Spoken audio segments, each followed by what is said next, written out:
Hello, everyone, and thank you very much for joining this stream news summary from Moscow program. Today is 2nd of September. Now it's 11 o'clock in the morning Moscow time, and as always, I have prepared quite a number of news on some major developments that Russian media and public is paying attention to, and I hope you will find news segment informative and useful, interesting. And if so, dear friends, please like the video and leave some commentary.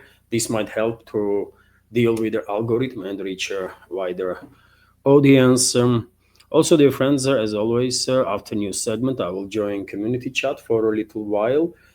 And well, if you want to support my work, if you want to help me basically save this project, I remind you that you can do it through several means. You can donate through PayPal and Boosty platforms. You can subscribe to my Patreon page or page that I have on Boosty, where I'm publishing regular extra contents. Yesterday, for example, I had a like 40 minutes long second news update there, and I will try to do it on every weekday from Monday to Friday. So there's going to be a lot of content on my Patreon and Boosty pages. Also, dear friends, you can use the super chat feature on Rumble now during the stream and highlight your question or commentary that you might want to be highlighted during the stream.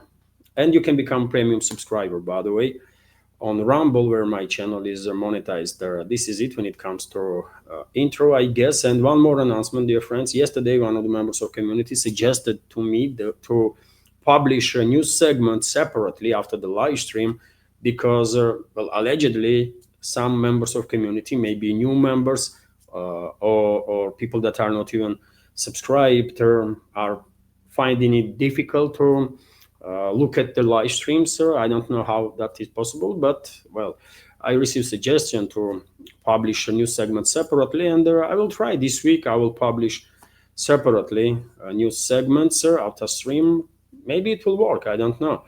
And also maybe I will publish a question time also, these community chat parts too, as a separate video. So if you want to just take a look at what topics we discussed in the community chat, it might you will have opportunity to just take a look at the videos. So yes, this is it for intro. Now let's go through some news.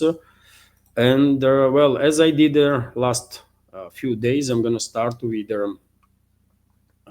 news from China, where yesterday and day before, Shanghai Cooperation Organization Summit was taking place, biggest summit of this organization since its creation. Delegations from over 20 countries, including heads of the states, were participating. Russian delegation was very busy during this two-day summit. Russian president had numerous meetings, by the way, with different leaders from all over the world, basically, that are members of Shanghai Cooperation Organization or partners of their organization. I believe Russian president had a meeting with the Prime Minister of India, Modi, several meetings, including today, by the way, with the Chinese leader Xi Jinping, with the leader of Turkey, leader of Iran, Vietnam, Armenia, many others, by the way. And of course, delegations, Russian delegation included, were very active to negotiating with their colleagues from other delegations. And on the matter of these talks, dear friends, and the Shanghai Cooperation Organization, I will remind you news that I did share yesterday in a second update on Patreon, that the organization made decision to establish a development bank for Shanghai Cooperation Organization. In a way, I believe it was done in a BRICS. So we clearly can say now that certain steps definitely has been made by BRICS and Shanghai Cooperation Organization to create alternative financial and banking system that is desperately needed in this world due to extreme weaponization of Western financial and banking system. This is our first steps, I will say. Definitely more needs to be done. We need alternative worldwide payment systems, so that not just member states of BRICS or Shanghai Cooperation Organization, but consumers from all over the world, by the way, would have opportunity to receive cards and to do payments, by the way, for whatever, for goods or services or whatever the case, right? And hopefully in upcoming several years at least, we will finally get these alternatives, right, that we don't really have right now. So this is important development, obviously. Also, dear friends, even though Russian president was very busy and having meeting with many leaders from different countries, there was rumors that were circulating on internet that maybe Russian president will have a meeting with the Azerbaijani president Ilham Aliyev. Peskov, press spokesman of the Russian president, made an announcement about it. He was even asked about it, basically, and he said that, well, theoretically, it was possible that yesterday Russian president would have a meeting with Aliyev, but I did not see no reports about such a meeting taking place. And if you remember in previous updates, I did a comment on this matter, and I said I shared my skepticism that Russian president will meet with Aliyev, because I think Aliyev burned down all the bridges, right, that there was there. And first of all, because he escalated, Azerbaijan leadership escalated with Russia, not because Baku has any issues with Moscow, or that was the basement for the escalation, but because London demanded this escalation. It was London's influence, or influence of British elites on Baku, due to which this escalation happened. Pretext of escalation was used developments in one of the Russian cities, when Russian law enforcement officers were targeting some ethnic criminal gang that was related to Azerbaijan, but that was only pretext. In reality, of course, this escalation was ordered from London, and Moscow cannot close their eyes on that. Of course, Moscow understands perfectly well what was going on, and therefore, even if meeting with Putin and Aliyev would take place, I would not expect actual warming up of relationships between leadership of two countries, and even meeting did not take place. So unfortunately, I guess my prediction is correct, and until Aliyev regime exists in Azerbaijan, we would not see normalization of the ties between the two republics. That's my forecast. Let's see how correct or incorrect I am on this matter.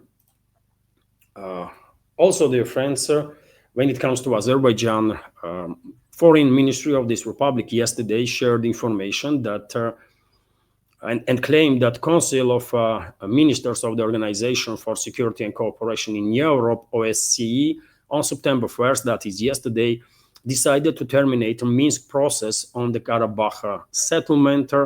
I did not see any confirmation of this news from OSCE itself, but probably this information is correct, because leadership of Azerbaijani militaries committed ethnic cleansing in the Nagorno-Karabakh region and forced out about 200,000 Armenians from their homeland.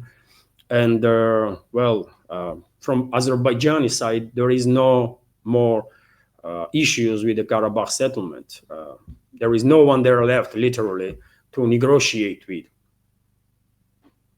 And therefore, based on this crime that was committed by Azerbaijan leadership and the new realities on the ground, it might be the case that OSCE will decide to terminate this Minsk group. Let's see if any additional information will become available on that in upcoming days. RIA Novosti is also reporting that, Russian president from Tianjin, where Shanghai Cooperation Organization summit was held, moved to Beijing, capital of China, and almost whole day today, by the way, we are receiving reports from Russian media about meetings between Russian president and Chinese leader Xi Jinping. This is not the first meeting in last several days, but now today there was a bilateral talks between the sides, so it was not just exchange of opinions, but actual big summit of the leadership of two countries, and very important agreements were reached during this conversation. I saw many videos and photos, by the way, after official part of the meeting. Xi Jinping and Vladimir Putin went to have a break, tea time, let's say, right? After that, they walk around the residency and then continue to exchange opinions on some major topics, obviously. And well, it's all good, by the way. Both sides demonstrated the ties between the two countries are on highest possible level at this point, definitely on unprecedented level. And as I said, there are many important agreements were reached, by the way, between two leaders, between two countries. And one of the agreements, which is, really, really important, is that Moscow and Beijing signed memorandum on the construction of Power of Siberia to gas pipeline. Negotiations about this pipeline was taking place for years, by the way. Basically, straight after first pipeline, Power of Siberia was built, first infrastructure, right? Well, due to attempt of Chinese side to reach an agreement with Russia to buy Russian gas on very low prices, basically on the same prices that we have here in Russia, on the domestic Russian prices, Moscow could not agree on that, right? And these negotiations lasted for many, many years, not because of some technical issues in regards to building the pipeline itself, but because of this, mainly because of the issue of price. And I guess yet another prediction is becoming reality. If you remember, during the recent 12-day war, when Iran was attacked by Israel and US, I did say that this is definitely a grave warning for China not to be dependent heavily on Middle Eastern energy sources, because, of course, they are realizing that our globalist Western ruling class will try again to destabilize their Middle East and to cut navigation first in Persian Gulf, while provoking a regional war on sectarian and ethnic lines, and then to cut off China as a result from Middle Eastern energy sources. And I said straight away that most likely, after these developments, Chinese side will take negotiations with Russia in regards to energy projects much more seriously, and they will come up with proposals that will be acceptable for Russian side this time around. And I think that's exactly what happened, and China will buy Russian gas on prices that there is on the market. So this is very important developments. And after Power of Siberia, I'm quite sure more energy projects gonna follow, dear friends. Now let me give you some details. Russia and China have signed a memorandum on their construction of the Power of Siberia to gas pipeline. Gazprom CEO Alexei Miller stated, we have a quote from him, based on the public statements made by the leaders of three countries, Russia, China, and Mongolia. And Mongolia is there because this pipeline has to go through Mongolia, by the way, to reach China. A legally binding memorandum was signed today on the construction of Power of Siberia to gas pipeline and the Union Eastern Transit gas pipeline through Mongolia. He said the Power of Siberia is project for gas supply from Western Siberian fields to China via Mongolia at the rate of about 50 billion cubic meters per year. The contract is expected to be for 30 years, by the way. Once contract is signed, it's going to be for decades, right? So that's why negotiations on price was taking this long. But yet again, due to recent Middle Eastern crisis, I think Beijing realized that our Chinese energy company that is negotiating on behalf of Beijing, they recognize that time is running out. And I guess they come up with acceptable for Moscow proposals. Miller, head of Gazprom, noted that the project of this scale does not allow for quick solutions. Yes, he's highlighting basically that negotiations on the project was taking very long. Gazprom and CMPC, this is CMPC is a Chinese energy company, also agreed to increase pumping transfer of Russian gas via the Power of Siberia pipeline that already exists from 38 to 44 billion cubic meters per year. The parties also signed an agreement to increase supply volumes via Far East route from 10 to 12 billion cubic meters. So yet again, by the way, clearly we are seeing acceleration of the cooperation between China and Russia in regards to energy sector. And well, I guess European states gonna look at this news and say, I mean, damn, we should have this gas, right? But they cannot, right? And I said, dear friends, as time goes by, due to tremendously hostile policies of the globalist controlled European regimes that destroy basically cooperation of between European states and Russia, including in energy fields. If a situation even changes in Europe after, let's say, 10 years or 15 years, right? And if European states will even ask Moscow for supplies of whatever, it could be gas or oil or some other commodities or anything, literally. Well, and even if Moscow would want to assist European states to deal with crises that they are destined to end up in, these European states, well, I guess all the capacities or most of the capacities, export capacities of Russia will be already booked by countries from global south, and Moscow will just have no capabilities left, by the way, to sell anything to Europeans or much of anything, right?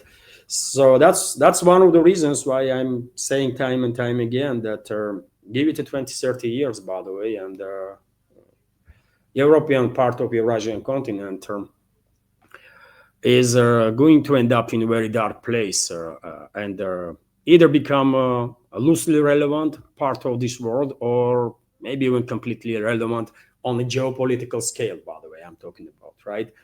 This is absolutely inevitable at this point.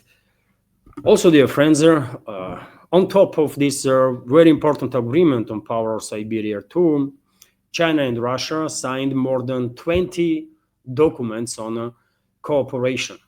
So it's not just energy field or not just energy cooperation, but also cooperation in many other directions, including AI, by the way, which is of course very important. And there are many countries worldwide that are paying great attention to AI developments. And Russia and China are no exception, of course. China probably leading this field, are more developed in this segment than Russia. But we also, have a great specialist. We also investing. Russia is also increasing investments, by the way, into AI. So therefore, this cooperation definitely will be beneficial for Russia and beneficial for China too, I guess. So that's when it comes to this news from China. Important news, isn't it, dear friends? And well, before I continue with a dozen of other news, dear friends, this segment, let me once again highlight that this project, this media project is completely subscriber funded. That is only exists as long as I have your support.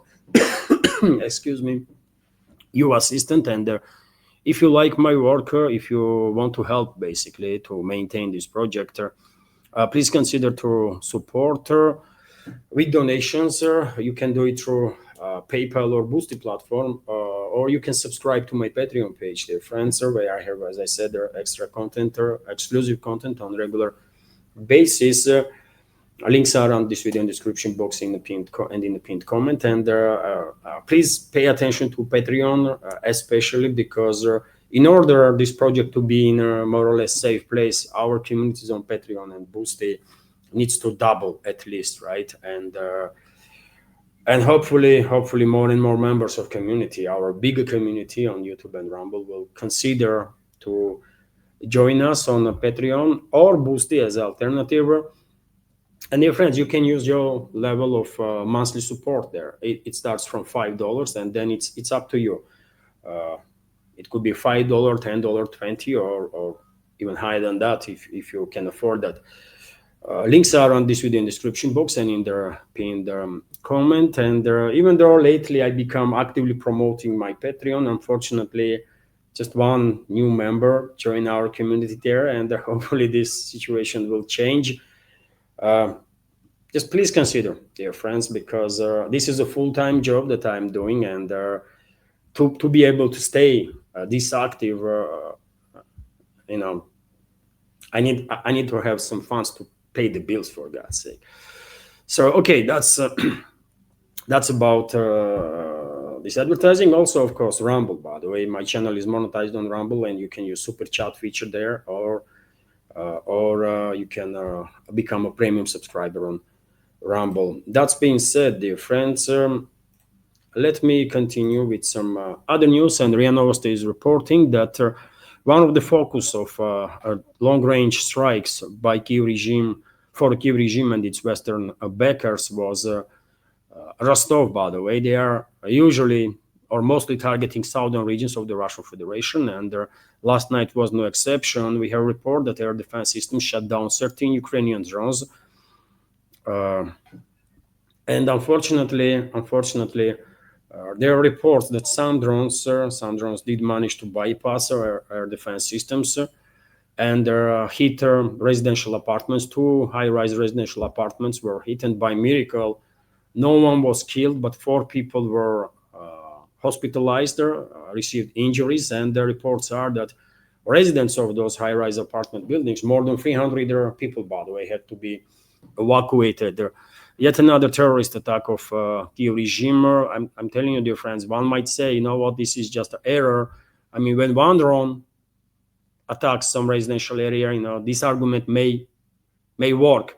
But when 2 drones are targeting high-rise apartment buildings, I mean, chances that this was an error is next to none, right? This is intentional attacks on Russian civilians, and that's this terror campaign, by the way, is the one that I predicted that will happen, and the UK will lead this terror campaign, and that's exactly what is happening. It's London, by the way. If you're wondering which NATO country is behind this terror campaign, it's London.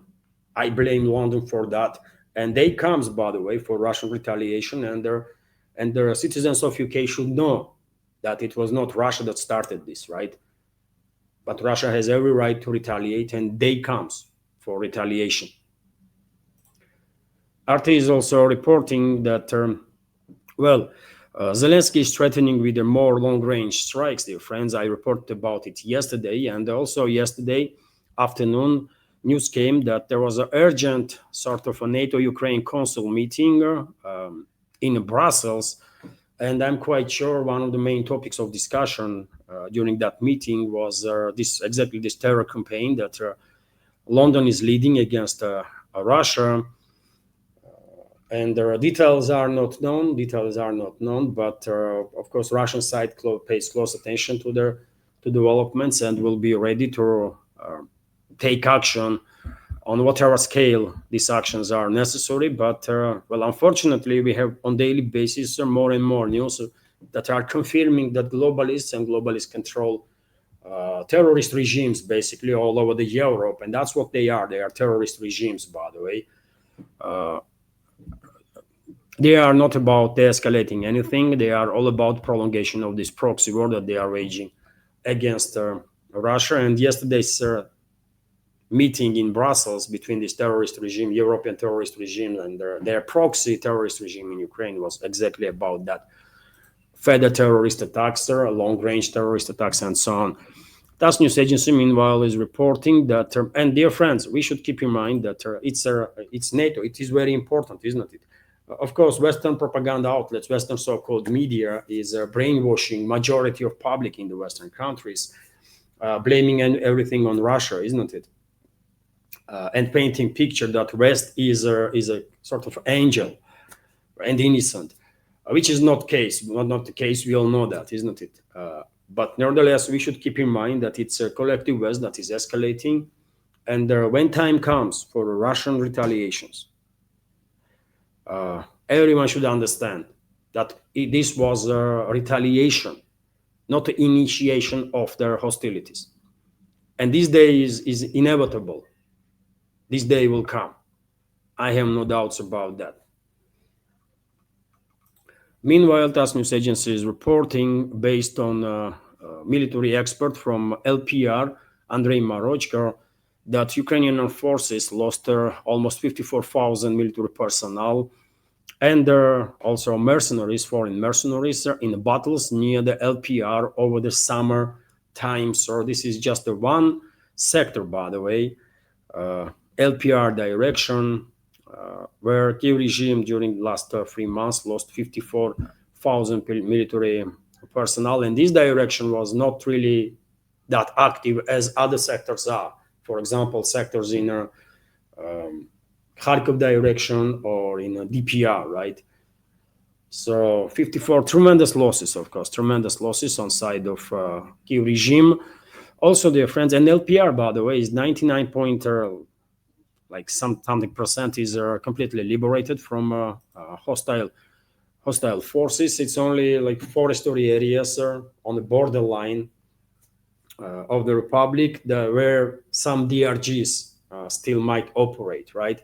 Otherwise, Turkey regime's forces and NATO mercenaries have no control over even single settlement in LPR at this point. Also interesting news from TASS News Agency that operators of the Rubicon Center suppressed more than 44,000 FPV drones of the Ukrainian armed forces since the beginning of this year. And by the way, number itself is quite telling, isn't it? This is just one Russian special purpose unit, Rubicon, that operates with the drones itself, right? And also engaged in a suppression of the enemy drones. And 44,000 drones of Western-backed terrorist regime of Zelensky were neutralized by radio-electronic warfare of this quite a famous group, by the way, that Rubicon is. They are publishing literally on daily basis more and more videos of their operations when they are eliminating enemy manpower, military equipment, and so on.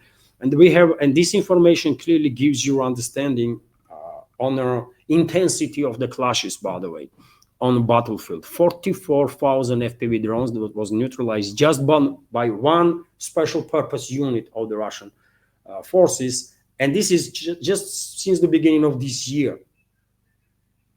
Overall numbers, of course, are just unimaginable, right? But we have more details, dear friends, from this report. Let me go through some details here. Operators of the Rubicon Center have suppressed more than 44,000 enemy FPV drones in the zone of special military operation over the course of a year, which is not yet ended, right? It's several months more before a new year, and this number, 44,000, probably will get to 50,000 or more. And this information was shared with public by a Russian Deputy Defense Minister Alexander Kirivoruchko. We have a quote from his statement: in just 1 year, the center has destroyed, this Rubicon Center has destroyed more than 5,000 different weapons and the military equipment of the enemy with drones that Rubicon itself uses to target enemy. In addition to that, 5,000 destroyed enemy equipment, military equipment, over 3,700 all-terrain vehicles used by the Ukrainian armed forces to transport personnel and military cargo was also destroyed. 4,000 means of communication, electronic warfare system, radars, and on top of that, 13.5 thousand military infrastructure facilities have been destroyed. More than 44,000 FPV drones have been suppressed, enemy FPV drones. So, well, Rubicon, as you can see, dear friends, not just suppressing enemy drones, but also using drones to attack enemy, and they cause tremendous damage to hostile side. You can imagine, by the way, how difficult and extraordinary battles are right now, isn't it? Due to these new elements in a high intensity warfare, when drones are literally everywhere, right? And camouflage and anti drone warfare, that is radio electronic warfare, camouflage, and all the other special means have extra additional importance, because how are you going to move around the area, by the way, when at any given time there is numerous enemy drones in the sky. And no, despite these developments, I think Russian troops did manage to deal with these new developments on the battlefield, and the Russian forces are moving forward, isn't it? Literally on daily basis, Russian troops are improving their positions on the battlefield. So Russian troops adapted to this new type of warfare quite effectively. In some sense, Kiev regime's forces did also adapt it, but that's it when it comes to this world, by the way. With the exception of Russian militaries and whatever forces Kiev regime still have left, no other militaries in this world have experience to basically operate in these conditions, right?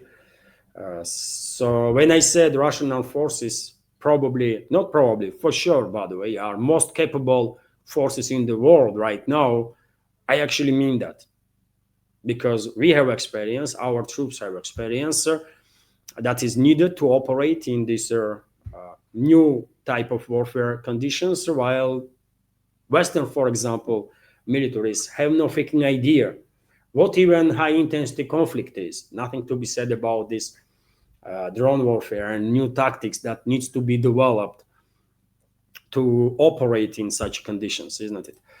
Also, dear friends, TASS news agency is reporting that Ukrainian armed forces lost yet another Patriot battery, basically as a result of Russian long-range precise strikes. This report comes from yesterday, September 1st. The Russian militaries destroyed the cabin of control cabin, basically, of Patriot battery, and also one of the launchers. You all know, of course, that these batteries, air defense systems batteries, have a control cabin from where all their operations are conducted, and there is quite a number of launchers too. But if you have no control cabin, those launchers, I mean, they are useless. You're not gonna track nothing. You're not gonna target nothing. It's useless, right? You need this control cabin, right? Because it's there that information from radar is being worked on, and their targeting data was passed to missiles. So quite effectively, with this successful strike by Russian forces, yet another Patriot battery of the Kiev regime was neutralized, and God knows when NATO countries will be able to transfer another control cabin for this Patriot, if ever, right? Also, dear friends, I want to pay your attention to this interesting topic that become quite active in the Russian segment of media, at least. And the topic is that during the recent meeting between head of Russian General Staff, General Gerasimov, and other leaders of Russian militaries, there was a map. There was a map on the wall on the right side of Gerasimov, where Nikolaev and Odessa regions was depicted not as a part of Ukraine. And of course, speculations began. What is going on? What is this map is about? You can see on your screen right now, dear friends, this picture when on the wall there is a map, and I can give you a little close-up on that map. Just give me a second, dear friends. So this is a close view. It's difficult to read anything. Difficult to read anything, by the way, there, but at least based on contours, by the way, we can understand the areas, right? So here it's Crimea, right? This is Odessa region on the left side towards the Romania, or this is on towards the western direction. This is Odessa region, of course, and the Nikolaev region, by the way, right? Here, Nikolaev region, and here the rest is Odessa region. And as you see on the map, by the way, there is two signs. This sign is Ukraine, and well, these two regions, Nikolaev and Odessa, are not depicted as a part of Ukraine. Also, Dnipropetrovsk region is not depicted.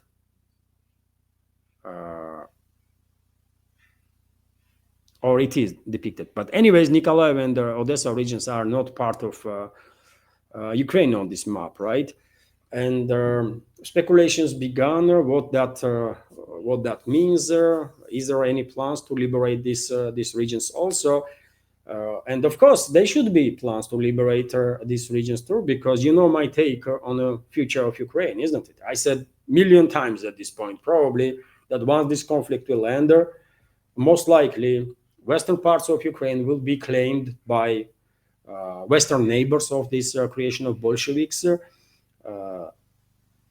Poland, Hungary, and Romania. Although Slovakia might also have some claims, potentially even Bulgaria, by the way.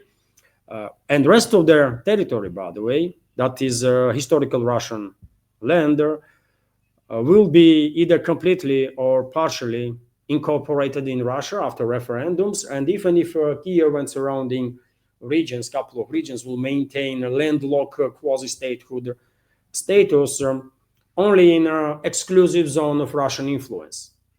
That's it. That's the future for this Bolsheviks creation that Ukraine is, right? And I'm still on the very same position, by the way. I was saying this during, when our special military operation began, and I'm saying very same stuff right now. And this map on that we are talking about is definitely confirming that, well, I have a point, by the way. I have a point. And of course, Russian president not gonna say much about it, or maybe even press spokesman of the Russian president will be asked about it, and he will divert question to defense ministry. And I don't think defense ministry gonna elaborate what this means, what message they wanted to send, and they clearly put this map there, world to see, isn't it? But I think what this map shows is a potential future of this creation of Bolsheviks. And dear friends, on this very matter, question was asked to one of the Russian MPs that is in the defense committee, I believe, and he spoke about buffer zones, that Russia has to create buffer zones in Nikolaev, Odessa, and some other regions, and potentially this map was related to that. Although, of course, only defense ministry or Kremlin can actually give us answers on that. But nevertheless, let me give you some details on the statements of this Russian MP. The absence of the Odessa and the Nikolaev region on the map of Ukraine, placed behind the chief of the general staff of the Russian armed forces, Valery Gerasimov, is connected with the creation of a security zone. The State Duma Defense Committee believes. This was reported by the member of the State Duma Defense Committee, Viktor Sobolev. And we have a quote from him: "We must completely liberate those subjects of the Russian Federation that, according to the constitution, become a part of Russia." And this is, of course, Kherson, Zaporozhye, DPR, and LPR. And on top of that, create a security zone. This includes the Sumy, Kharkov, Dnipropetrovsk, Nikolaev, and Odessa regions, said this MP. And well, he would not say stuff like that if there was no discussions on the matter, or potentially even if decisions have not been made on the matter. And Russian president himself did spoke about the necessity of creation of their so-called buffer zones, right? So maybe that's the direction, and most likely that is the direction that we will move forward. And after all, dear friends, of course, Nikolaev and Odessa region will be liberated. It's a Russian territory, by the way. It's a Russian people that lives there, people that see themselves as a part of Russian world, and they have to be in Russia. Same goes for Dnipropetrovsk region, same goes for Kharkov region, Sumy and Chernigov regions too, at least partially, by the way, right? But before incorporating these territories, of course, referendums have to take place, and people that live there, they have to have a say, right, in their future.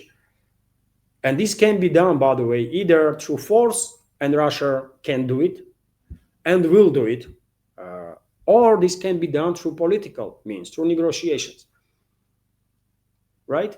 Kiev regime, or let's say globalists and globalist controlled terrorist regimes in Europe, they can capitulate now. They will capitulate anyways, isn't it? They will capitulate anyways. So they can make it easier for themselves. They can capitulate now. And if so, of course, their proxy Kiev regime will do the same. They will withdraw whatever forces they have in Kherson, Zaporozhye regions, DPR, and LPR.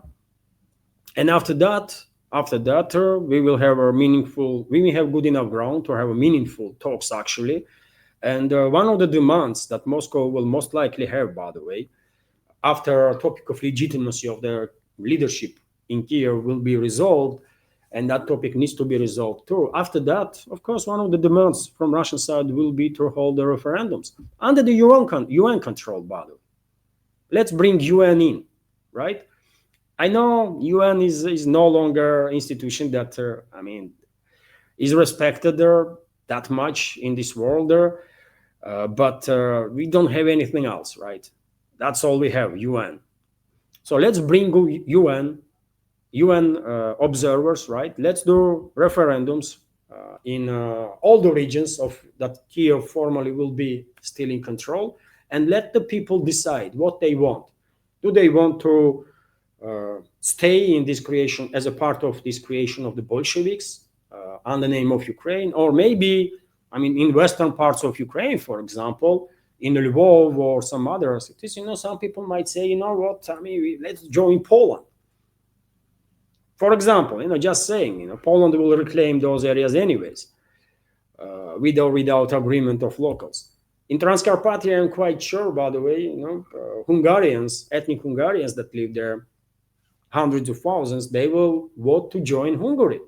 So let them have a say in their future, right?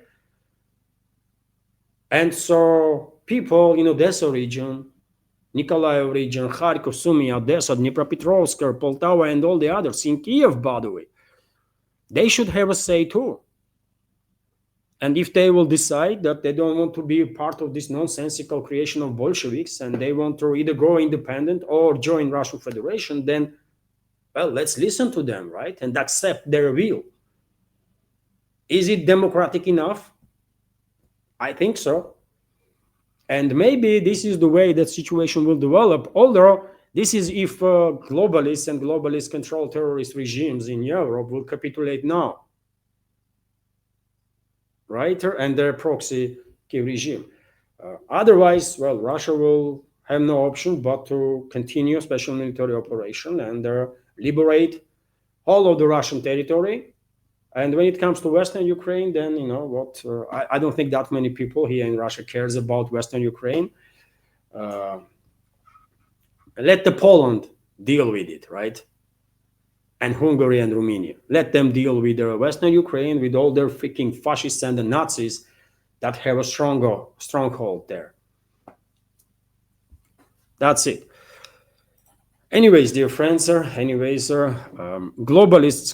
and globalist control regimes in Europe continue to come up with all sorts of provocations to derail any chances for a peace in Ukraine. And yesterday, by the way, no other than Financial Times come up with yet another false narrative.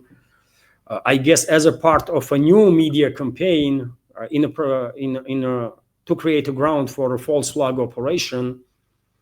And well, claim was from Financial Times, by the way, and this report was then formally confirmed by Brussels and also Bulgaria, that plane with Ursula von der Leyen, head of European Commission, was forced to land in Bulgaria using paper maps after Russian electronic warfare systems allegedly jammed its navigation. And this is I said straight away yesterday when I saw this news and during the second update on my Patreon, that this is a false information, false narrative, of course, Bob. Of course, right? And one should ask question, then why they are pushing this false narrative? What is the behind it? And I tell you, dear friends, what my opinion is. I think globalists and globalist-controlled terrorist regimes in Europe are planning false flag operation to bring down plane, potentially with maybe civilian plane they want to bring down, or maybe plane with some delegation, either from US. And I remind you, Trump plans to visit UK in September, if I remember correctly. So who knows, by the way? I mean, globalists don't want Trump to be in the White House. They might actually take some action, bring down that plane of Trump and then blame it on Russia. Said that, well, there was a Russian warship somewhere in Atlantics and they jammed that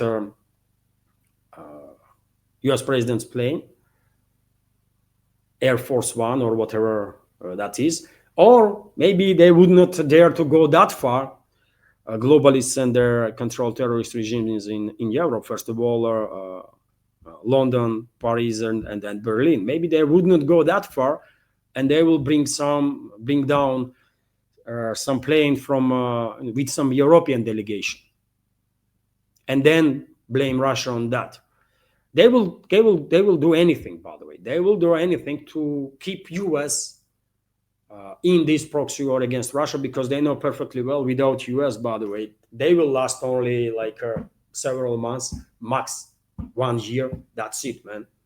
And they will run out from of not just money, not necessarily money, but they will run out of weapons, by the way, to supply Kiev regime. If Kiev regime on its behalf will be able still to forcefully mobilize at least 10, 15, 20,000 people, right, and kidnap them basically from the streets and throw into trenches.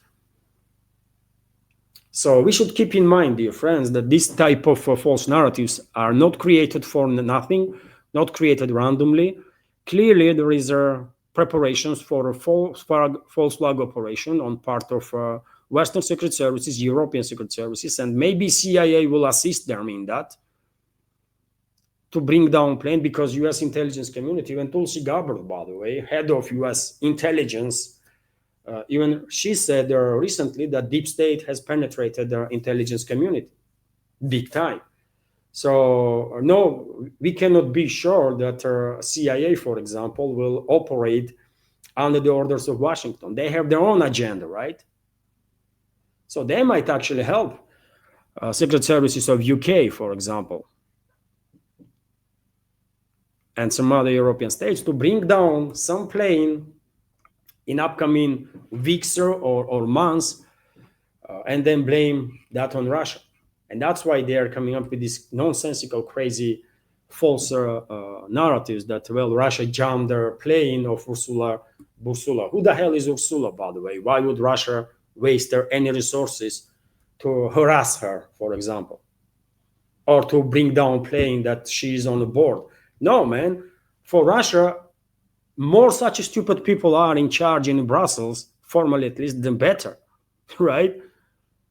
We should understand that more such stupid people as Ursula von der Leyen, as Kaja Kallas, and other freaking morons are in position of power in Brussels, the better, because they will destroy EU finally.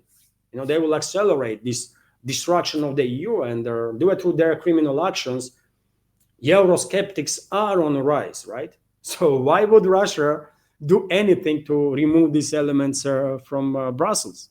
It's counterproductive, isn't it? But nevertheless, this is definitely the topic that we should pay attention to, because they are planning some massive provocations, by the way, all sorts of false flags, all sorts of provocations in the Baltics with the strikes deep into Russia, and also potentially with terrorist attacks on planes, right?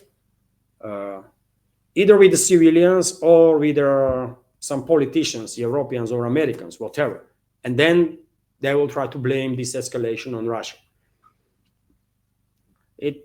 Hopefully it would not work, but definitely preventive measures are needed to be taken. And I hope today Foreign Ministry of the Russian Federation will make a clear statement that this is a clearly provocation and basically preparation for the false flag that they might do after that. And by the way, we know these claims from Brussels and Sofia, capital of Bulgaria, are false because, for example, first of all, it does make no sense, right? And I explained why. And secondly, flight radar source debunked this claim because they were able to see a plane of that Ursula was on board quite clearly, and there was a very strong GPS signal. So no one was jamming, no GPS. It's complete false, by the way. So flight tracking website Flight Radar 24 has refuted allegations made by several media outlets and EU officials that the plane of European Commission President Ursula von der Leyen was subjected to GPS signal jamming. The aircraft that carried EU Commission chief to Bulgaria on Sunday showed a good GPS signal quality along its entire route, the monitoring service wrote on X on Monday, right? So, I mean, and they are tracking planes all over, by the way, right? As long as plane has its responders on, they can track the plane. They can understand is GPS signal is good or not. And they rebooked this claim of Brussels and Sofia too. The flight arrived only 9 minutes later than scheduled, by the way. And their initial claim of this propaganda meme that Financial Times is and these globalist puppets basically was that, well, due to this GPS jamming, Ursula's plane was forced to fly around their airport for hour also, and they were using some paper maps and stuff like that. I mean, these psychos, man, right? But in reality, plane arrived some 9 minutes later than it was scheduled, right? Probably because it took later than it should from whichever area she was flying, right? So the flight arrived only 9 minutes later than scheduled. The service said, noting that some media reports ironically claimed that the aircraft was in a holding pattern for an hour, which is false, by the way. The aircraft's transponder reported good GPS signal quality from takeoff to landing, they also added. So you see, by the way, there is no question about what is going on here. This is clearly false narrative, fake news and the false narrative that was generated by globalists and globalist controlled terrorist regimes in Europe, including Brussels and their so-called media, right? And why they are invested in this operation. This all costs money, isn't it, by the way? This all costs time and money. And why they've been invested in that? To create this false narrative. Because they are planning false flag operations. It's logical. That's the only reason, right? If this was just a random mistake, by the way, this mistake could be stopped on numerous points, right? But no, Brussels actually issued their confirmation of this freaking false fake news, and Sofia did the same, by the way. they said yes, there was a jamming of GPS and they're playing around 1 hour later, and the rest of the nonsense, which is all complete false. So they are planning some massive provocations, by the way, massive provocations, and we should all be informed about it and pay attention to the matter. And first of all, I mean, I hope today Foreign Ministry of the Russian Federation will make a separate preemptive, as a preemptive step, separate statement, especially on this topic, because it's just obvious they are planning false narratives. They're gonna brought down plane, by the way, either with the passengers or with some politicians on the board, and they claim that this was a Russian. And they will then say, you know what, they did it, or like they jammed their GPS like recently for Ursula Bursula. So it must be Russia because that's what they do. That's why they are constantly creating these false narratives. Anyways, dear friends, Ursula von der Leyen is making headlines, not just because of this fake news, but also because she basically released information like a few days ago that European states are planning to send their troops on Kiev-controlled territory. And the German Defense Ministry was not impressed with these statements of Ursula. First of all, because Ursula released information that should not be released to public, not now at least, right?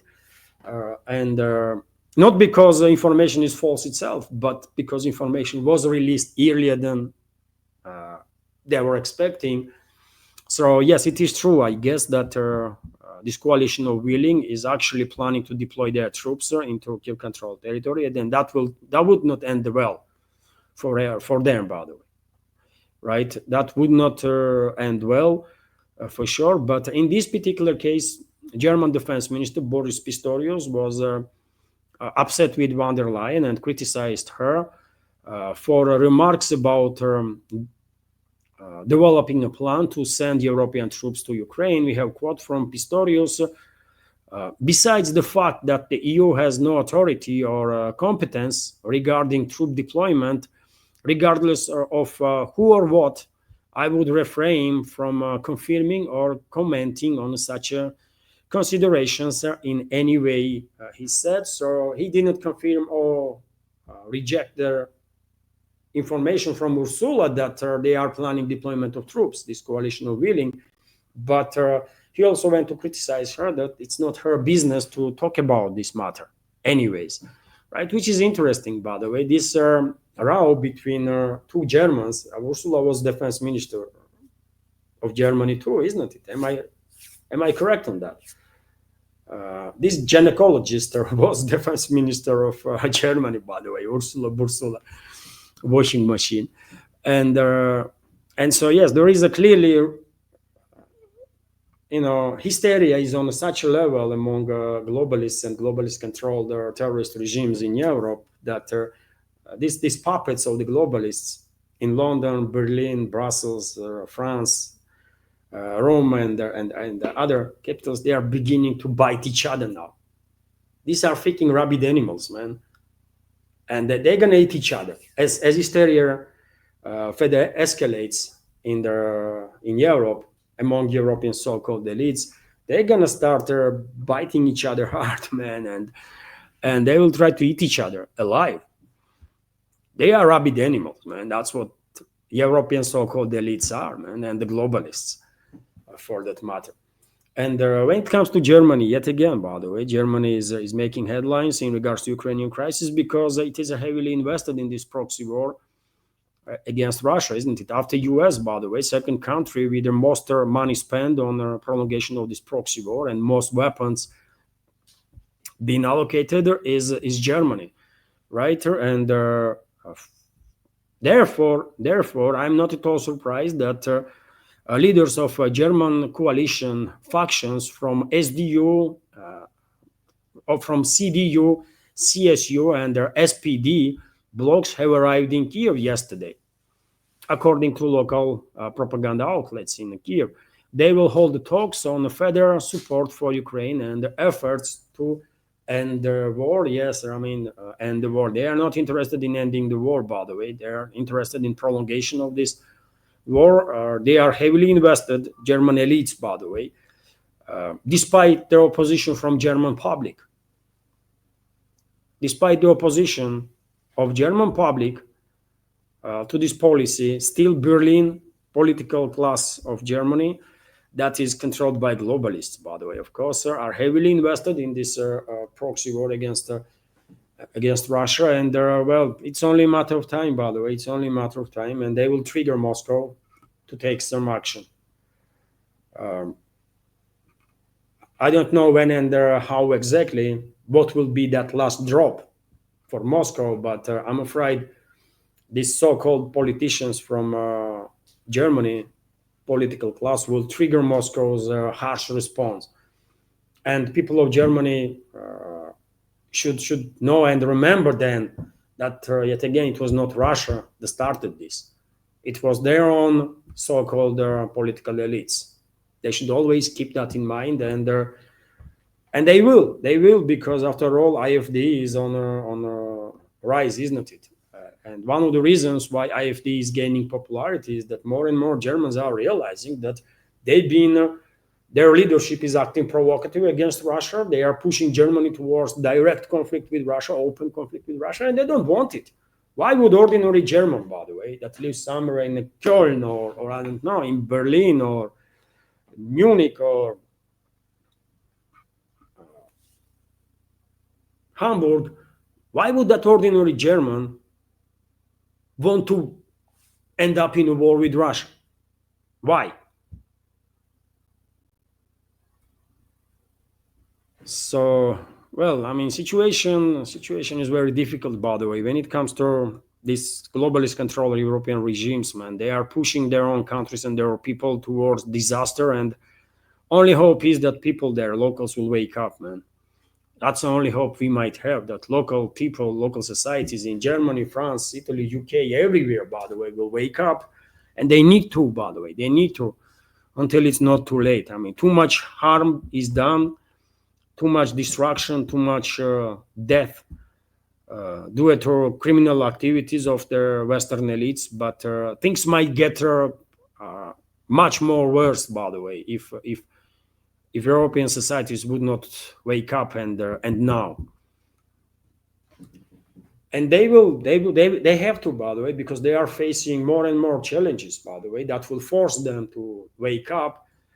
For example, on that matter that European societies are facing, or social fabric in these globalist controlled European states, well, we have this information that is relevant, I guess, because US senator, by the way, warns US of impending disaster and calls Washington to withdraw a country from the NATO.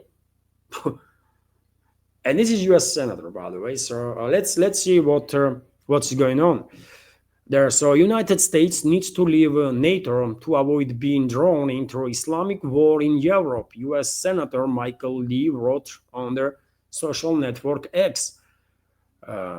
This is how he commented on the video from a migrant rally in Germany, where, among other things, the following slogans were shouted: "We will take over Germany by force, replace German laws with the Sharia law, Christians and Jews must convert or leave." This is some of the slogans that were in some demonstration of some sort of radicals, I guess, right, in Germany. And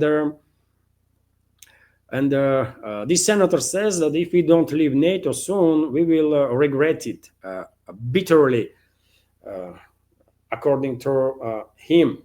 And by the way, I don't know how stretched German social fabric is. I mean, it is stretched, understand, isn't it? It's understandable.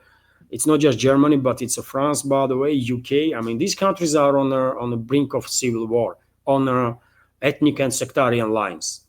It's just too obvious, right? It's just too obvious. Globalists might try to ignore the situation and their control their political class in these countries, but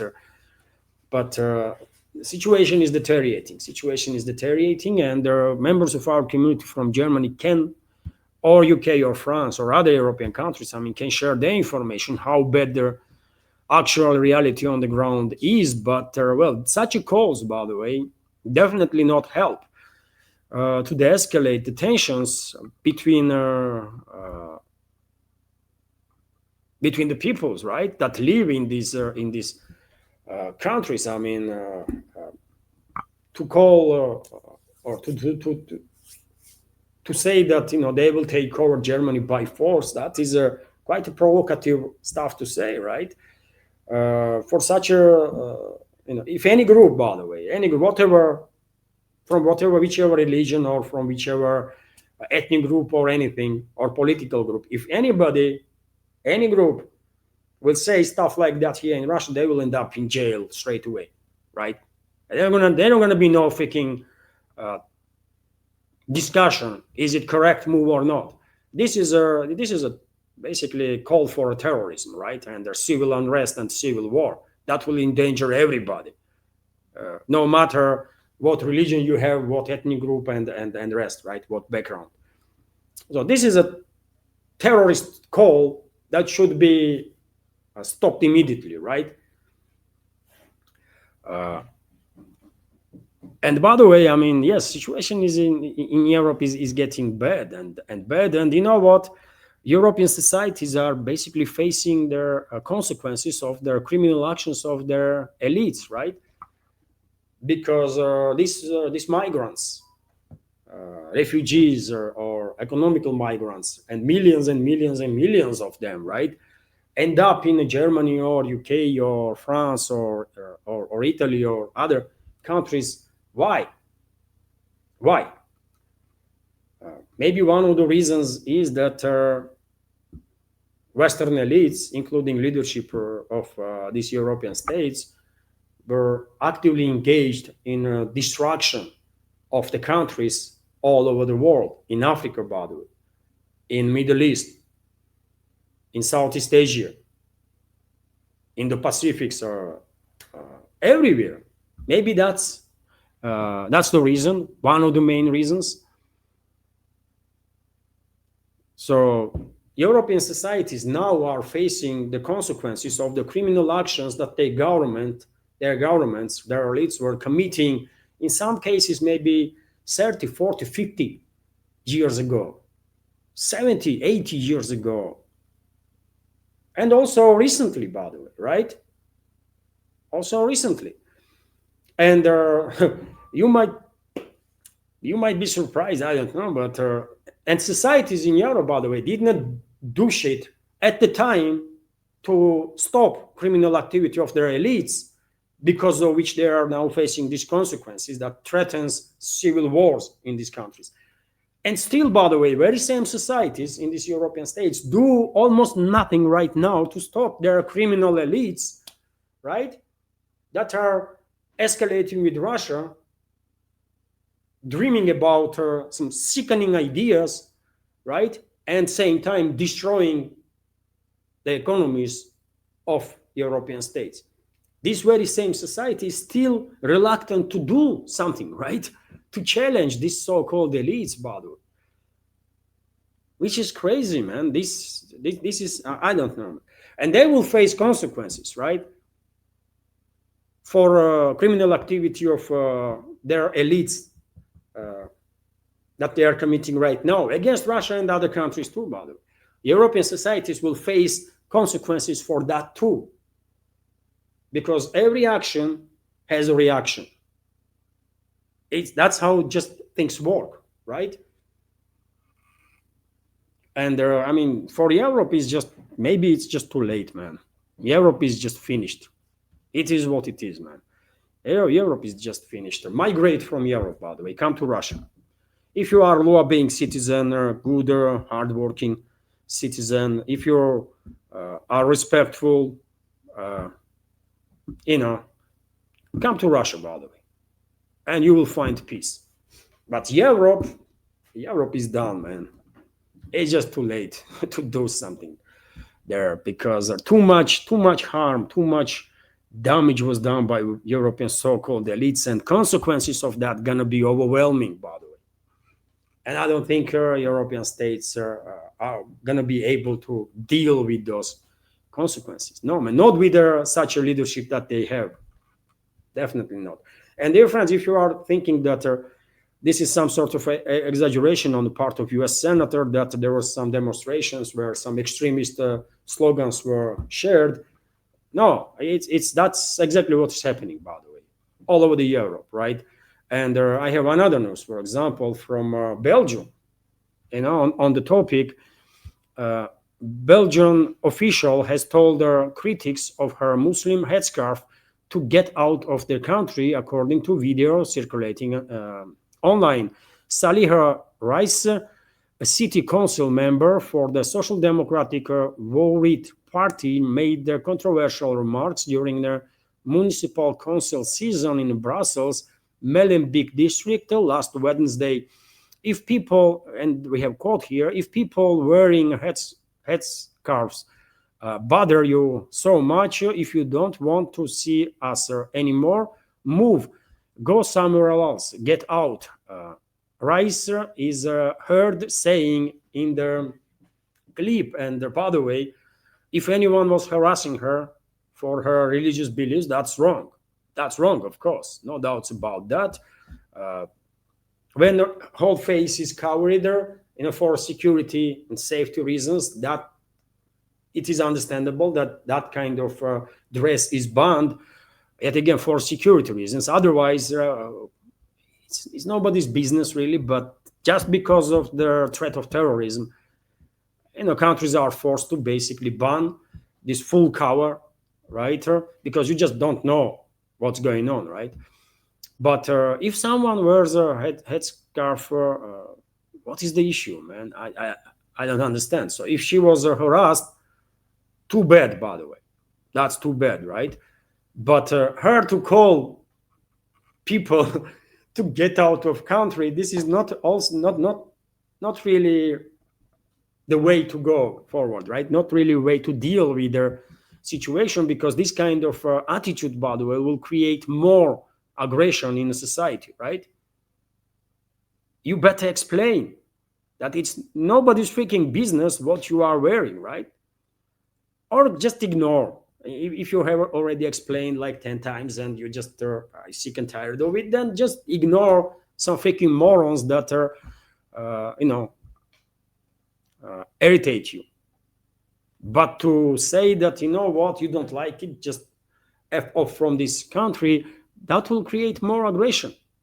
That will stretch social fabric even further, right? And yet again, dear friends, this is all our consequences of criminal activities, criminal policies of the collective West, right?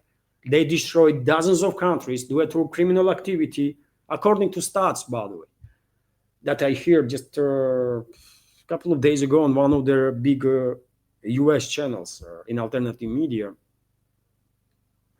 Based on stats, more than 300 million people, by the way, were forced to flee their homeland, their houses, their homeland, due to criminal activity of the collective West in last several decades alone.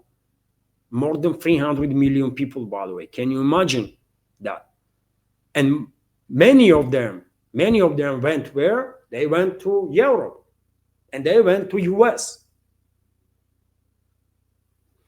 If societies in Europe challenge their criminal elites, like in the past, maybe situation would be different. Maybe those countries in the Middle East, in the Pacific, in Africa, will be in a better place. And maybe there would be no this tsunami of refugees and economical migrants and so on. But their countries were destroyed. They were forced to move. And, who can blame them then if they have to move from their country and start all over? Then they will move in countries where this starting point can be better than somewhere else. And they are going to reach Europe, they are going to reach US. Right? So this is a consequence, by the way. This is a consequence of criminal activities of their European elites, and more consequences to come. Because yet again, no one should expect that European so-called elites can act any ways they want, destroy any country they want, kill as many people as they want, and do it with their total impunity. No, man, it's not happening.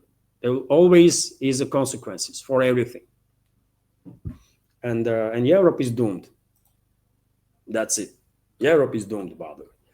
Right? They're gonna be civil wars all over Europe, especially in Western Europe, by the way, on ethnic and sectarian lines. It's gonna get very messy and very bloody and tragic, but consequences. And by the way, if you think that's all for Germany, I have some more news on that country. Well, Polish president, new president of Poland, revives demand for reparations for Germany. So Polish President Karol Nawrocki has renewed demands for reparations from Germany for Nazi-era devastation, insisting that they must be paid in the interest of the justice and the truth. The reparations question has longer strained their Polish-German relations. The previous law and the justice government in office from 2015 to 2023 demanded that Germany pay 6.2 trillion Polish zloty, around 1.5 trillion US dollars, for damage under the Nazi occupation. And at some point, this demand was kind of moved aside by Warsaw, but new president of Poland is renewing this demand, which will stress relationships between Warsaw and Berlin further, of course. And by the way, I don't think Germany going to pay any reparations to Poland. Germany will say we already paid for that, and Poland already get compensations. But Warsaw knows that. But in my personal opinion, reason why Warsaw is yet again coming up with this claim that Germany should pay $1.5 trillion as a compensation is that when Poland, this is their game plan, by the way, part of the game plan that they have to deal with the Germany when they will reclaim former Polish territories from Western Ukraine. Because they know once Warsaw will send its troops into Western Ukraine and occupy the territories that used to be part of Poland before Second World War, then Germany, unofficial and unofficial levels, will have a claim on the Polish territories that was given to Poland as a compensation from Germany. And to deal with Berlin in that situation, they will say, you know what? Well, we have demand that you have to pay 1.5 trillion to us for damages, right? Due to Nazi Germany, the occupation of Poland. And we will take this demand off the table if you don't demand from us to give you territories that we took as a compensation after the Second World War. Maybe, and most likely, this is going to be part of negotiating tactics with the Germany, because Poland knows, by the way, they're going to have to deal with the Germany. And Germans know this too, German elites, right? And one of the main reasons of all these talks about militarization of Germany is exactly that. They know they will have issues with Poland, big issues, and in relatively short time, give it like 10, 15 years max, by the way, maybe even 5, but 10, 15 years, that's a max, I think, and Poland and Germany will be at war. Quite sure about it. So this is all connected, by the way. This is all connected. And let me continue with some more news, dear friends. TASS news agency is reporting that Trump will deliver unannounced remarks on September 2nd. He will have some statements today, approximately 2100 hours by Moscow time, or 9 p.m. Moscow time. I don't know what time is going to be in Washington at that moment, or from whichever city Trump will make a statement. Rumors are that it's gonna be 2 o'clock, 2 p.m. in Washington, I guess. Right? Yes, because he's gonna make a statement in Oval Office, so it's gonna be 2 p.m. in Washington and 9 p.m. in Moscow. And rumors began circulating on topics that Trump will touched upon in these statements. Maybe he will address tariffs issue once again. Maybe he will attack India again, or maybe he will come up with attacks on Russia. Anything is possible, by the way. Anything is possible. Maybe he will attack Shanghai Cooperation Organization and the BRICS. Who knows? There is no point to speculate. Let's see. By the way, 2 p.m. Washington time, 9 p.m. Moscow time, he will make statements. And some members of our community did wrote in the comment sections before, why you pay attention, that not attention to Trump statements. Well, he's the president of US, Bob. He's the president of US, and US is not just a major military and economical superpower in this world, but also US is a country that is still nowadays plays key role in this proxy war against Russia that globalists are waging. So therefore, do we have actually? Can we actually ignore Trump statements? No, we can't, because sometimes his statements can be quite telling. So it's easy to say just ignore him. His statements mean nothing, but he is a U.S. president, so that's why Russian media pays attention to his statements. Media worldwide pays attention to his statements, and I pay attention to his statements, and majority of our community probably too. We don't want to. Once he is not going to be president of U.S., trust me, I'm not going to freaking pay no attention to whatever he has to say, right? But now he is a U.S. president. So let's see what will be the main topics of his speech. Maybe he will talk about not just the Ukrainian crisis, but also about these trilateral or bilateral meetings that he was promoting between Putin and Zelensky, Putin, Trump, and Zelensky. Maybe that will be discussed too during that meeting. I don't know, but we have this report, dear friends, that from Ushakov, aide of the Russian president, that Putin and Trump have not yet agreed on a meeting with Zelensky. So Russian President Vladimir Putin has not yet reached any agreement with the US leader Donald Trump on a trilateral or separate bilateral meeting with Vladimir Zelensky.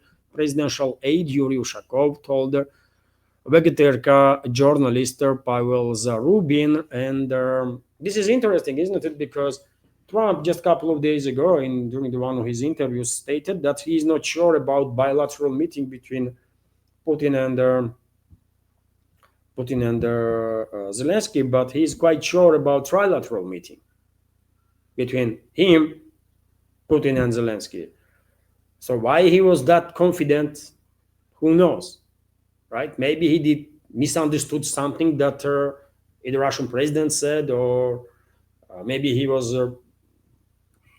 misled by whoever briefs him.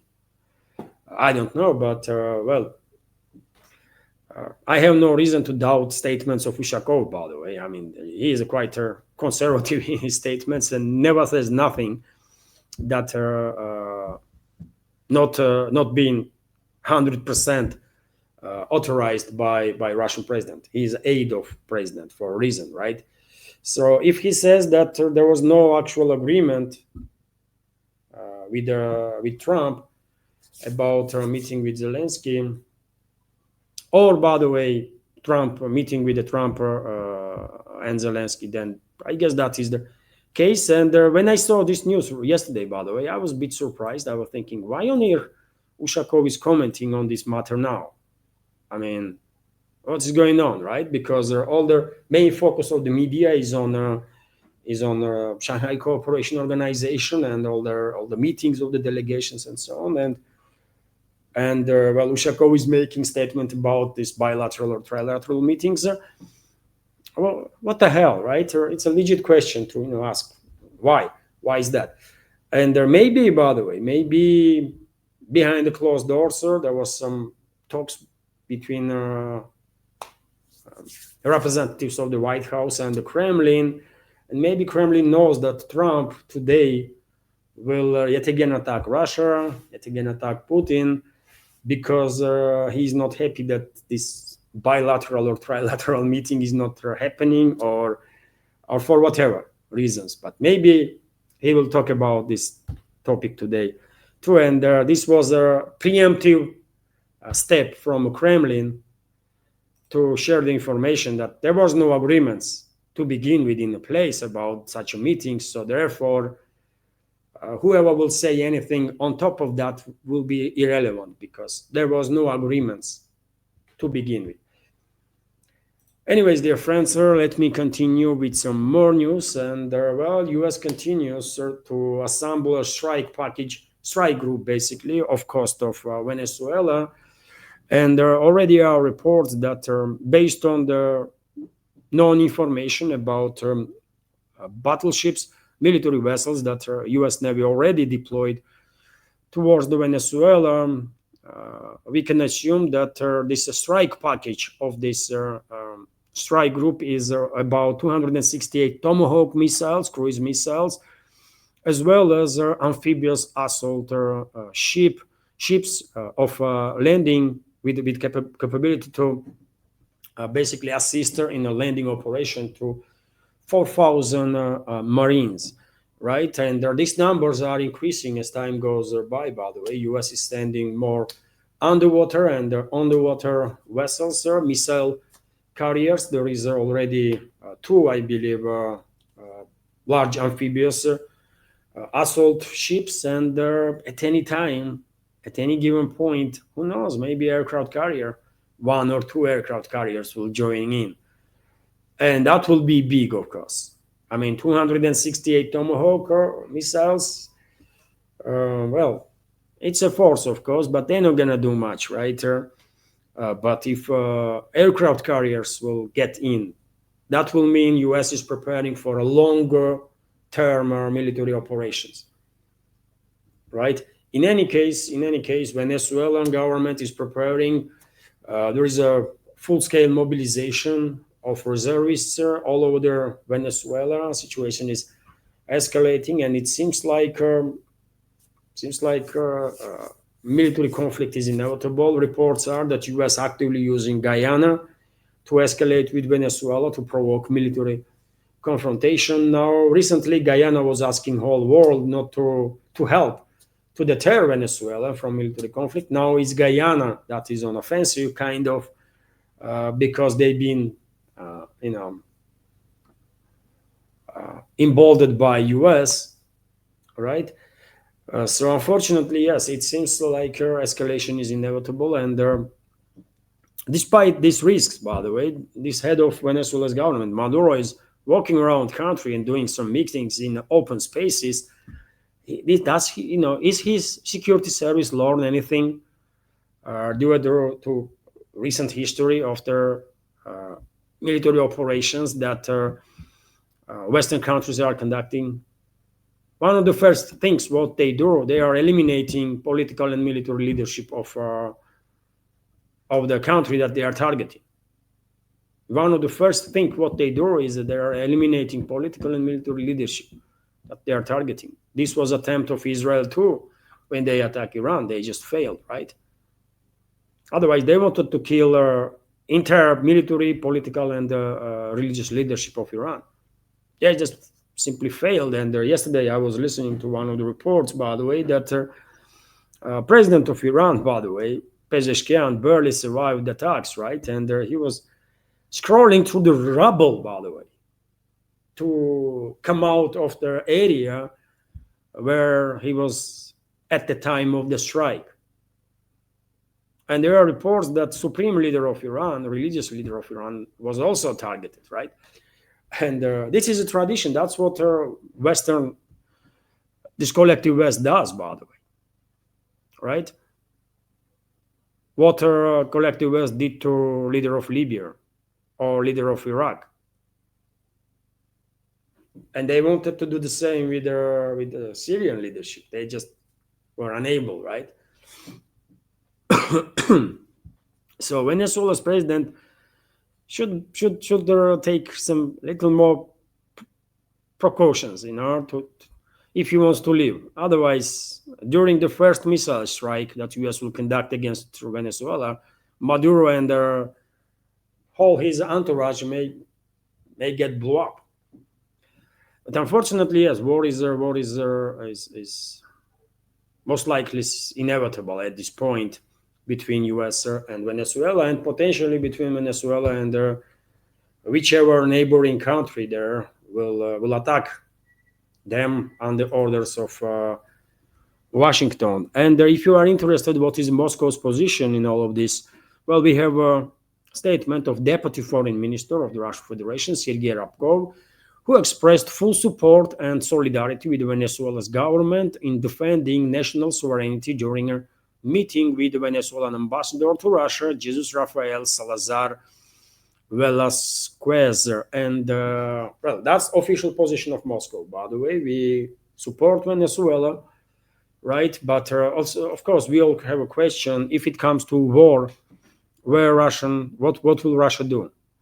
Will Russia send its militaries to assist Venezuelan forces? Will Russia send their military equipment and share intelligence and so on? Satellite intelligence, by the way, is very important, isn't it? Because Venezuelan missiles, anti-ship missiles, need the guidance, right? And Russia can provide such guidance, and maybe will provide such guidance, by the way.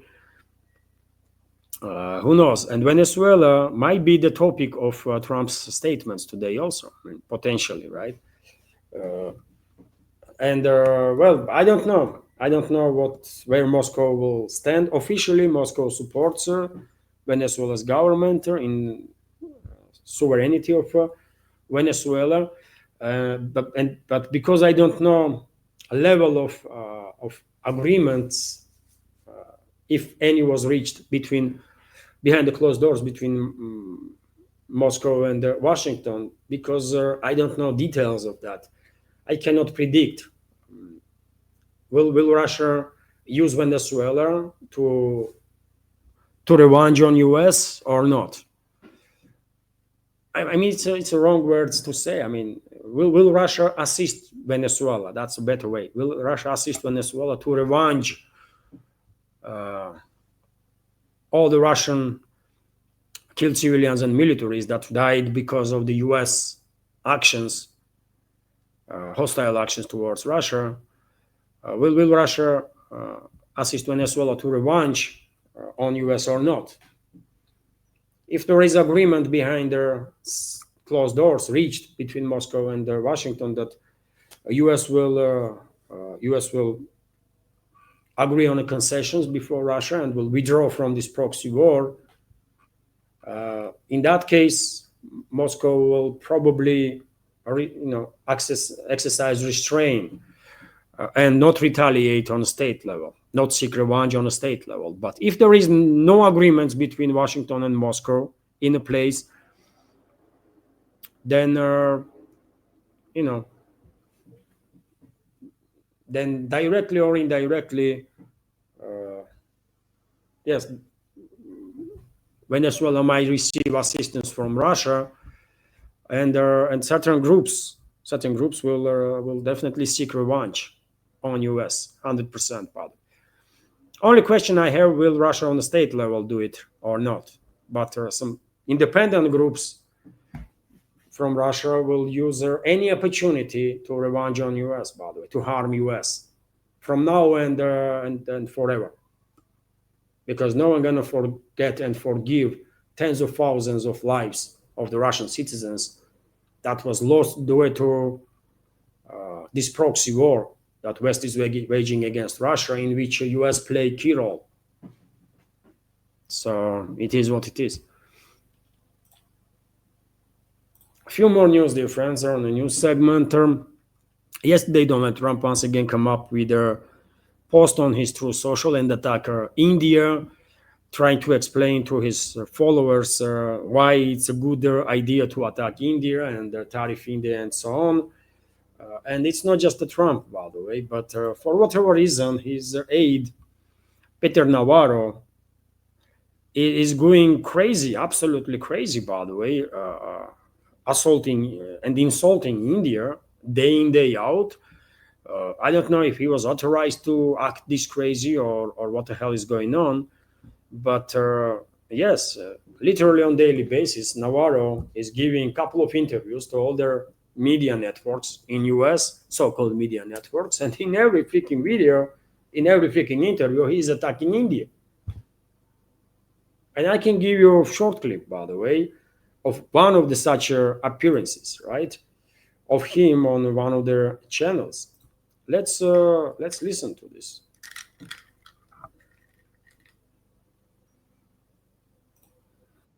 Money from our taxpayers to pay for that.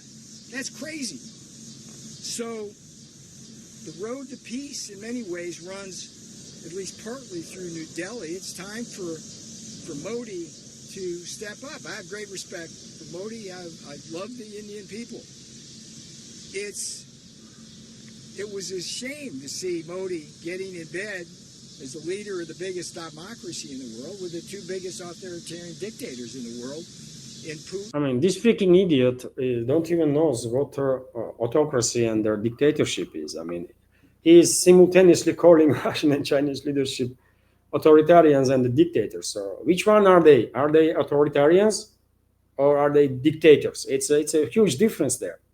But I'm telling you, by the way, this moron is like a rabid dog on a chain, right? For White House, it seems like, and he was given order to attack India, and he just don't cares what he's talking about. He goes ahead and attacks and attacks and attacks India non-stop, by the way. Some freaking, I don't know. It's crazy, man. And Xi Jinping. That doesn't make any sense. I'm not sure what he's thinking, particularly since India has been in a Cold War and sometimes a hot war with China for decades. So we hope that the Indian leader comes around to seeing that he's to be with us and Europe and Ukraine and not with Russia on this, and he needs to stop buying the oil. Okay?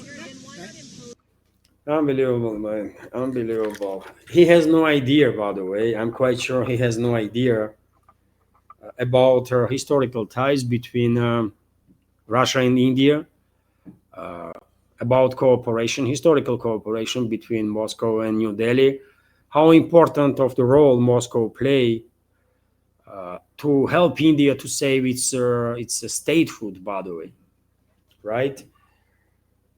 In 71, for example, and how interlocked, by the way, military industries of the two countries are.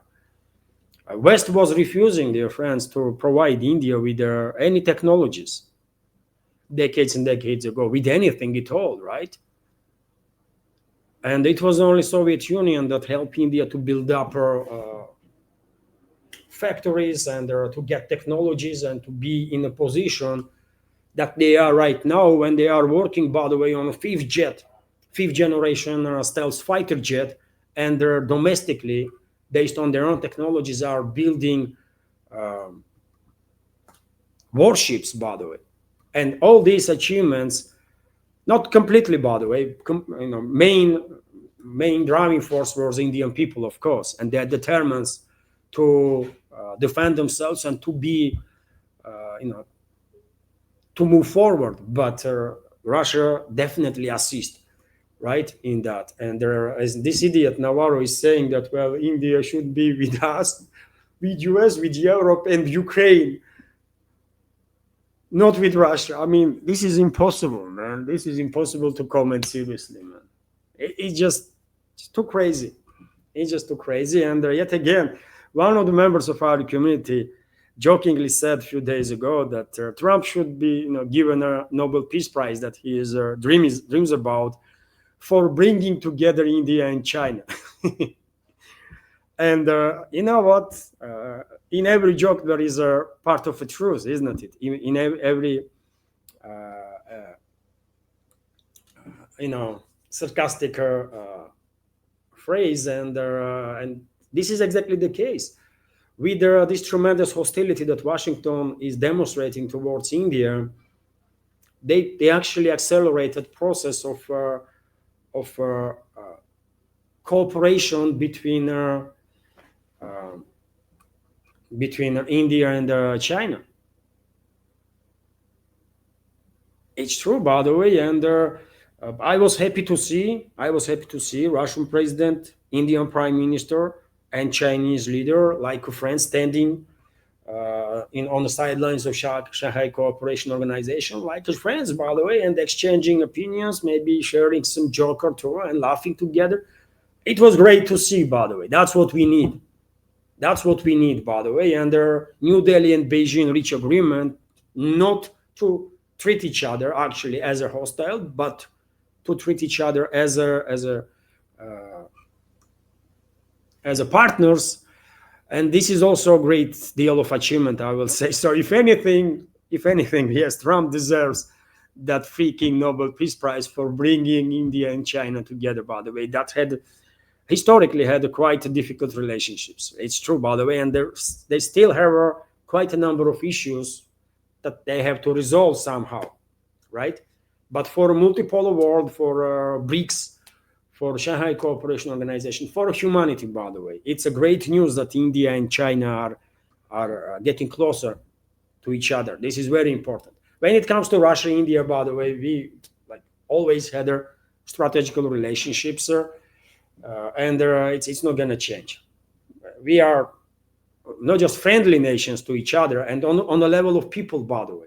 This is also very important, how people see each other, right? And the Russians being seen in India positively, and the Indians being seen in Russia positively. So this goes back in decades and decades and decades, by the way, right?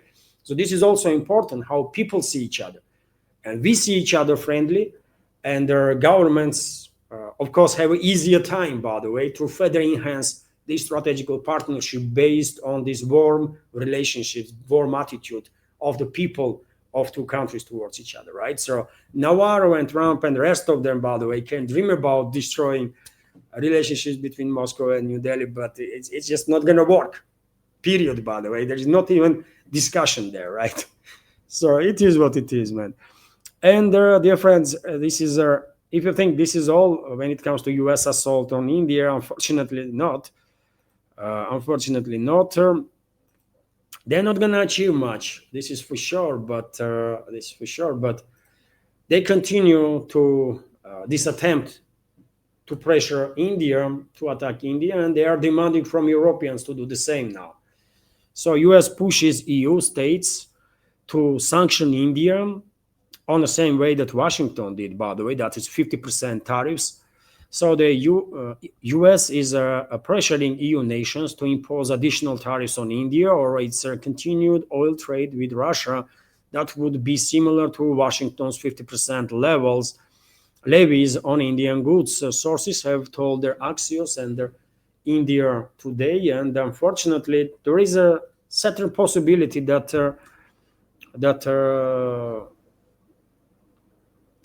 maybe some of the European states will go ahead and do this, although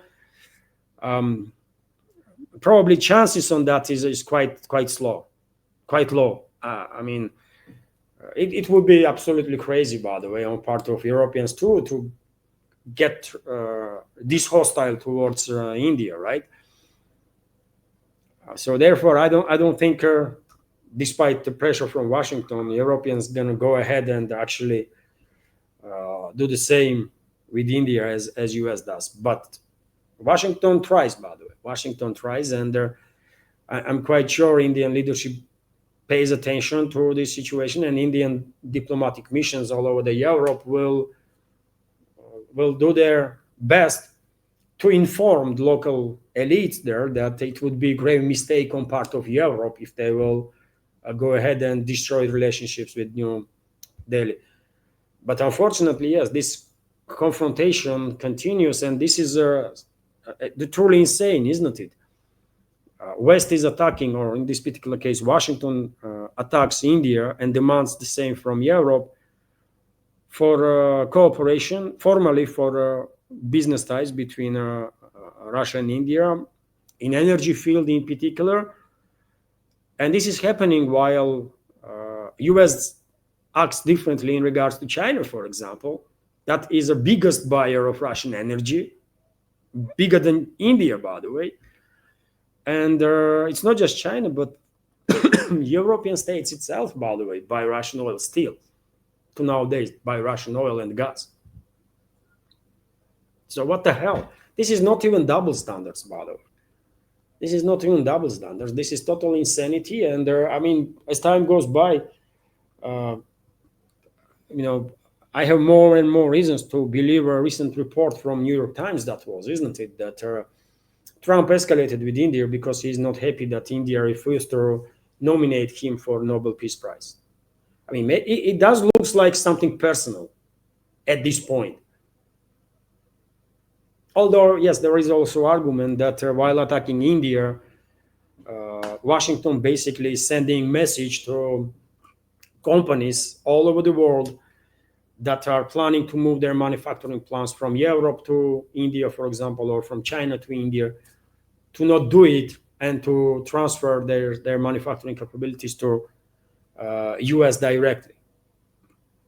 So there can be economical component in that too, but longer this conflict continues and more crazy statements we are hearing from Washington in regards to India, I mean, more and more indicators I have to believe that it's not just economical factors, but also personal. Something personal is going on there, because India should not be treated this way, man, ever, by any country, and especially by Washington that pretend to be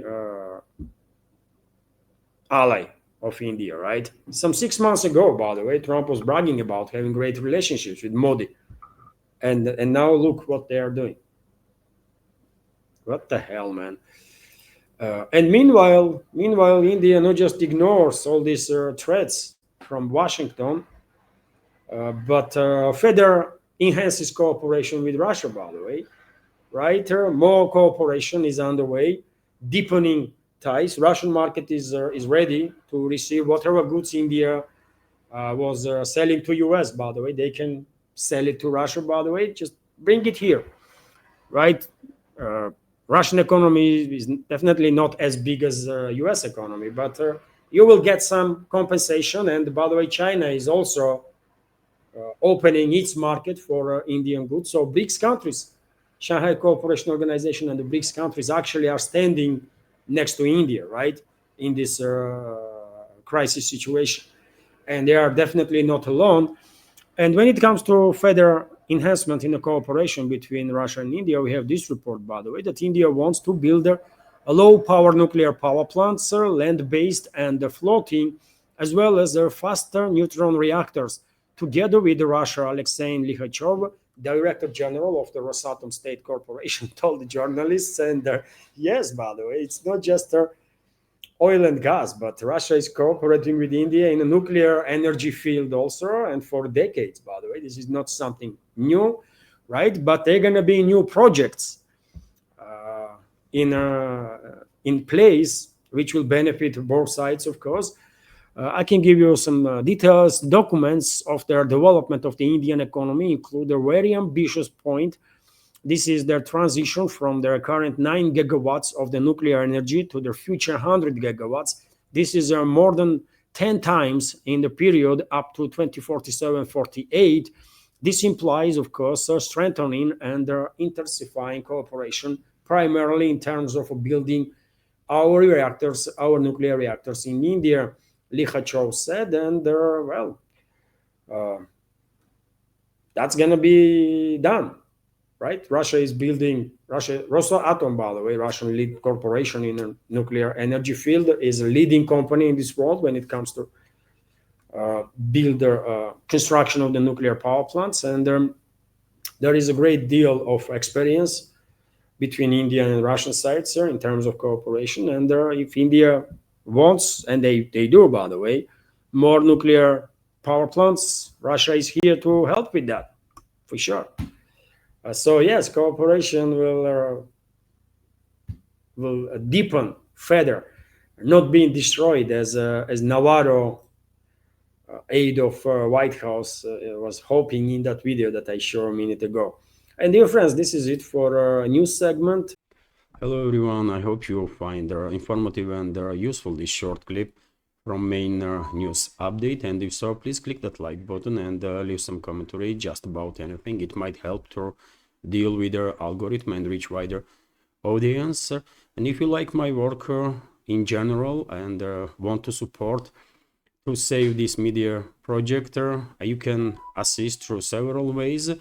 You can donate to this project through PayPal platform or Boosty, also with the crypto currencies, or you can subscribe to my Patreon page and page on Boosty, where I have quite a lot of extra content on regular basis. All the links are on this video in description box and in the pinned comment.